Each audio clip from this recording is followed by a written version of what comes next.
Welcome to Luca and Miguel. Enjoy the video. Start by choosing a clear backup strategy for Windows 10 that matches your needs. Use a dedicated external drive of at least 1 TB for full backups. Schedule weekly full backups and daily file history for continuous protection. Keep one offline copy and one cloud copy for redundancy and safety.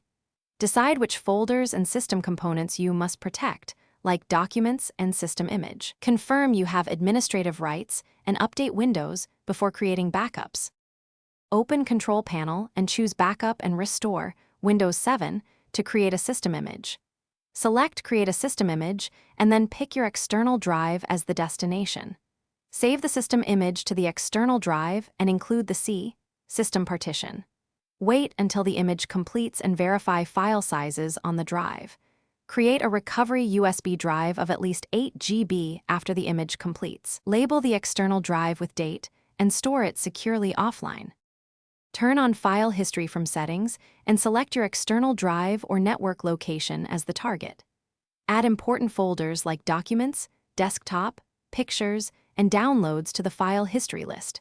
Set file history to save copies every 6 hours and keep versions for 3 months to balance space and recovery options.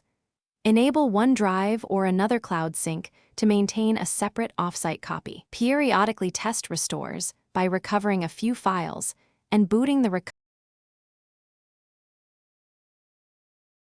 Thanks for watching and please subscribe.